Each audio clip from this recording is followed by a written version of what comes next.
शुक्रवार को केंद्रीय मंत्री नितिन गडकरी बुल्ढाना जिले के दौरे पर थे। इस अवसर पर पत्रकारों से बातचीत करते हुए उन्होंने बुल्ढाना जिले में लागू बुल्ढाना पैटर्न का जिक्र किया।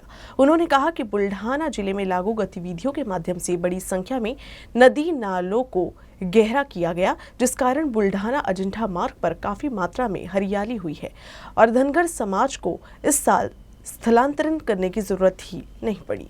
बुलढाणा पॅटर्न हे यशस्वी उदाहरण भारतात सगळीकडे गेलं, कारण बुलढाणा ते अजिंठा या रस्त्यावर त्या भागात 15,000 धनगर समाजाचे लोक मायग्रेट व्हायचे. त्यांचं मायग्रेशन बंद झालं. आता तिथे हिरवा दिसायला लागला, लोक 2-2 पिकं घ्यायला लागली. एकीकडे विहिरीला सोलर पंप बसवणं आणि पाण्याचं कॉन्झर्वेशन करून वॉटर लेवल वाढवणं, 2 कामात जर बुलढाणा जिल्ह्याने, अकोला जिल्ह्याने, यवतमाळ जिल्ह्याने आपण काम केलं, तिथला एकही शेतकरी आत्महत्या करणार. सर, जागतिक लेवलवर त्याची दखल घेतली गेली, पण भारत सरकारने अजूनही घेतली. नीती आयोगाने पण रिकमेंड केला आणि आता रेल्वेपासून सगळ्या ठिकाणी सुरू आहेत. आम्ही 1000 अमृत सरोवर बांधली. आता पंजाबराव कृषी विद्यापीठात 36 तलाव बांधले.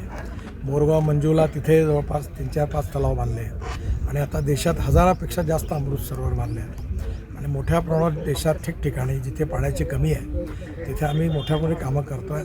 पण आज मी जेव्हा इथून आलो दर्यापूरवरून इकडे शेगाव आणि या भागातून, मला हिरवं दिसलं नाही. तेवढं इथे वृक्षारोपण मोठ्या प्रमाणात केलं पाहिजे आणि विशेषतः पाण्याच्या कॉन्झर्वेशनचं रोडच्या बाजूला नदी नाल्या खोलीकरण करण्याकरता सामाजिक संघटना, शैक्षणिक संस्था, NGOज आणि राजकीय नेते यांनी पुढाकार घेतला पाहिजे.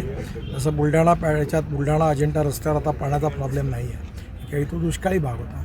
असाच प्रयत्न आम्ही अकोला वाशिम रस्त्यावर केला. अकोला जिल्ह्यात खूप कामं झाली. आता बुलढाणा जिल्ह्यात पण ती केली पाहिजे. जिथे आम्ही कामं करू त्या ठिकाणी नद्या नाला खोलीकरणाची परवानगी मिळाली, हा प्रश्न मोठ्या प्रमाणात सुटेल. केंद्रीय मंत्री नितिन गडकरी ने खामगांव शहर में दिवंगत भाऊसाहेब फुंडकर के समाधि स्थल पर जाकर उनका अभिवादन किया। पारिवारिक कारणों से खामगांव शहर आने पर उन्होंने किसी भी राजनीतिक मुद्दों पर प्रतिक्रिया देने से इनकार कर दिया। केंद्रीय मंत्री नितिन गडकरी बुल्ढाना जिले में दाखिल हुए। इस दौरान गडकरी ने खामगांव में उनके परिजन सतीश जलगांवकर के देहांत पर उनके परिजनों को सांत्वना दी। केंद्रीय मंत्री नितिन गडकरी ने खामगांव शहर में दिवंगत भाऊसाहेब फुंडकर की समाधि स्थल पर जाकर उनका अभिवादन किया। भाऊसाहेब माझे आमचे अनेक वर्ष सहकारी होते, अनेक वर्ष त्यांच्याबरोबर काम केलं. ज्यावेळी विदर्भात भारतीय जनता पार्टी आमदार जवळपास निवडून येत नव्हते, त्या काळात अर्जुनराव वानखेडे, भाऊसाहेब फुंडकर, लक्ष्मणराव मानकर, किसनलालजी हे सगळ्या लोकांनी त्यावेळी खूप काम केलं. विशेषतः जुन्या काळातल्या आठवणी झाल्या. भाऊसाहेबांचं मोठं योगदान विदर्भामध्ये पार्टी बनवण्यामध्ये आहे. आज त्यांच्या स्मृतींना अभिवादन करण्याची संधी मिळाली, याचं मनाला खूप समाधान. पिछले साल दिसंबर में शुरू की गई पुणे अमरावती पुणे एक्सप्रेस को यात्रियों का बढ़ता प्रतिसाद देखते हुए मध्य रेलवे ने सप्ताह में 2 बार चलने वाली इस ट्रेन की फेरी की संख्या बढ़ाने का फैसला किया है। पुणे अमरावती स्पेशल एक्सप्रेस 3 मार्च से 2 जुलाई तक हर शुक्रवार और रविवार को पुणे से रात 10:50 पर रवाना होगी और दौंड, कुर्डवाड़ी, लातूर, परभनी, हिंगोली, वाशिम होते हुए दूसरे दिन दोपहर 2:55 पर अकोला रेलवे स्टेशन पहुंचेगी। 5 मिनट बाद ट्रेन अमरावती की ओर रवाना होगी। अमरावती पुणे स्पेशल एक्सप्रेस 4 मार्च से 3 जुलाई तक हर शनिवार और सोमवार को 7:50 पर रवाना होकर बडनेरा मूर्तिजापुर होकर रात 9:20 पर अकोला पहुंचेगी। ट्रेन अगले दिन दोपहर 4 बजे पुणे रेलवे स्टेशन पहुंचेगी। अकोला मनपा प्रशासन और तत्कालीन सत्ताधारी भाजपा ने बड़ी धूमधाम से सिटी बस परिवहन सेवा शुरू की, जो महज 3 साल में आय के अभाव में ठेकेदार के दिवालिया होने के कारण बसें रखरखाव के अभाव में भंगार हो गई है। सिटी बस सेवा 2004 में नगरपालिका प्रशासन द्वारा नागरिकों को सुरक्षित और प्रचुर मात्रा में यात्रा करने के उद्देश्य से शुरू की गई थी। 2013 में ये बस सेवा चरमरा गई। 3 साल सेवा बंद थी। आम जनता की आवश्यकता को ध्यान में रखते हुए म्यूनिसिपल कॉरपोरेशन के तत्कालीन आयुक्त अजय लहाने ने 2016 में फिर से सिटी बस सेवा शुरू की, लेकिन शहर में अनधिकृत ऑटो और उसका शहर बस परिवहन आय पर पड़ रहे असर के कारण 2019 में एजेंसी का दिवाला निकल गया। पिछले 4 सालों से नेहरू पार्क चौक के जलकुंभ के पास कई बसें भंगार अवस्था में पड़ी हुई है। जो लोग सब्सिडी वाली खाद्यान्न योजना से बाहर नहीं निकलेंगे उन पर मामले दर्ज किए जाएंगे। प्रशासन की इस चेतावनी के बाद कांग्रेस आक्रामक हो गई है। कांग्रेस ने आरोप लगाया है कि सरकार इस योजना को धीरे धीरे बंद करने की योजना बना रही है। कांग्रेस पदाधिकारियों ने पत्रकार वार्ता कर चेतावनी दी कि प्रशासन इस सर्कुलर को वापस ले, अन्यथा कांग्रेस जन आंदोलन करेगी। जिलाधिकारी ने 31 जनवरी 2023 को एक आदेश दिया कि खाद्य योजना से बाहर निकले। यह आदेश गरीब लोगों और लाभार्थियों के लिए अन्यायपूर्ण है, जिससे आम जनता के बीच भय निर्माण हो गया है। खाद्य सुरक्षा योजना को बंद करके भाजपा सरकार इस जिम्मेदारी से पीछा छुड़ा रही है, ऐसा आरोप जिला कांग्रेस समिति ने लगाया है। निजी नौकरियां या व्यवसायी और 60,000 रुपए की वार्षिक आय वाले लोगों को, 4 पहिया वाहन धारकों को, 5 एकड़ से अधिक भूमि वाले लाभार्थियों को पेंशन धारक लाभार्थी योजना का लाभ छोड़ दे, अन्यथा उन पर जीवनावश्यक वस्तु और अधिनियम की धारा के तहत मामला दर्ज किया जाएगा, ऐसा आदेश दिया गया है। जर शासकीय कर्मचाऱ्याला महागाई भत्ता 6% वाढते तर 9 आणि 10 वर्षामध्ये गरिबांना महागाई नाही वाढत का? त्यामुळे आमची काँग्रेस पक्षातर्फे विनंती आहे, सरकारला आणि जनतेला आवाहन आहे की शहरी भागामध्ये 1 लाख रुपये आणि ग्रामीण भागामध्ये 75,000 रुपये ही आर्थिक मर्यादा करावी। दुसरी गोष्ट, कोरडवाहू शेतकरी 5 एकरावाला आहे, त्याला सदन म्हटलेलं, सदन कोण्या अर्थानं म्हणतो मला शासनाने सांगावं कॅल्क्युलेशन की 5 एकराचा कोरडवाहू शेतकरी सदन आहे म्हणून। असं असतं तर विदर्भामध्ये आत्महत्या होण्याचं प्रयोजनच नाही येत। त्यानंतरचा मुद्दा असा आहे की बुवा त्यांनी सरसकट पेन्शनधारकांना या योजनेतून वगळण्याचं केलं आहे। मला वाटते शासनाला एशीमध्ये जे बसलेले मुंबईमध्ये दिल्लीमध्ये जे अधिकारी आहेत त्यांना माहीत नाही की या देशामधल्या 2,000 रुपये 3,000 रुपये 1,000 रुपये पेन्शन घेणारे सुद्धा लाभार्थी आहेत। ज्याला 2,000 पेन्शन मिळते त्याचा 25,000 रुपये, 1,000 मिळते त्याचा 12,000 रुपये आणि ज्याला 3,000 रुपये मिळते 36,000 रुपये।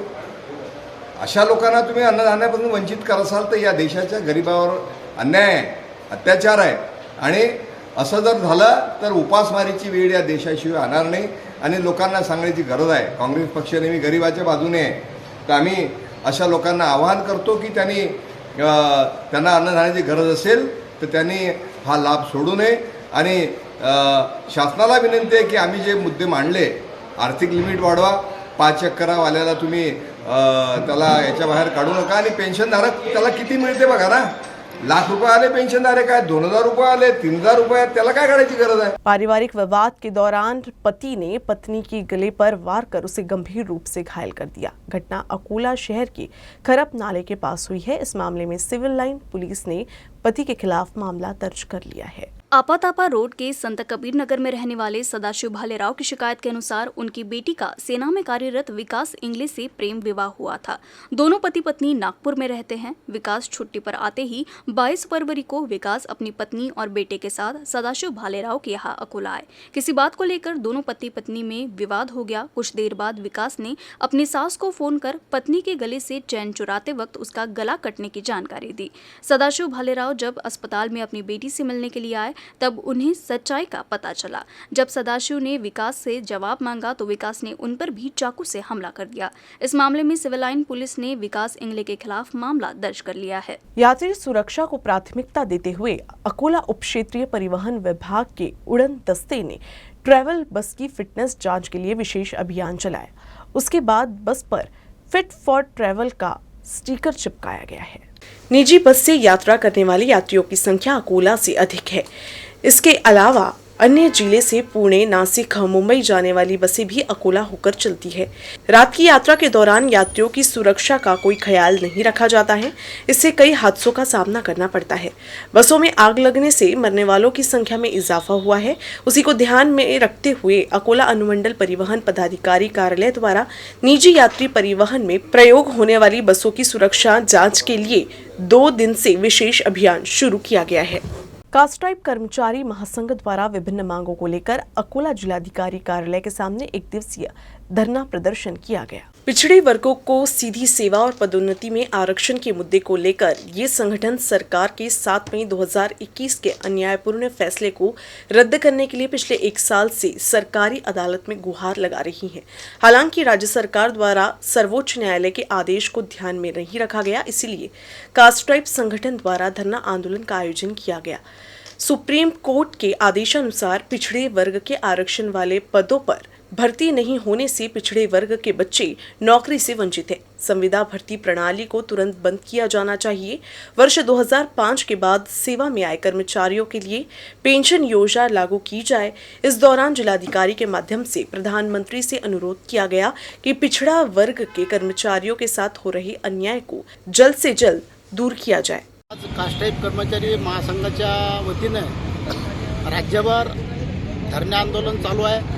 या आंदोलनामध्ये आमच्या अकोला जिल्हा सहभागी आहे। यामध्ये आमच्या मागासवर्गीयांच्या भरपूर मागण्या आहेत। यामध्ये सर्वोच्च न्यायालयाचे आदेश असताना सुद्धा आमच्या मागासवर्गीयांना आरक्षण लागू करण्यात आलेलं नाही। पदभरत्या बंद आहेत। कंत्राटी पद्धतीने भरत्या चालू आहे। ते सदर कंत्राटी पद्धत भरती बंद करण्यात यावी अशी या ठिकाणी आमची कास्ट टाईप संघटनेच्या वतीने मागणी आहे। आणि त्याचप्रमाणे 2005 पासून शासकीय कर्मचाऱ्यांना पेन्शन योजना लागू नाही, सदरची पेन्शन योजना लागू करावी ही आमची संघटनेच्या वतीने या ठिकाणी कास्ट टाईप संघटनेच्या वतीने मागणी करीत आहोत। मान्य न झाल्यास आम्ही परत आंदोलन करू। न्यूज रूम से बस इतना ही। खबरों का सिलसिला यूं ही चलता रहेगा। आप देखते रहिएगा UCN न्यूज अकोला।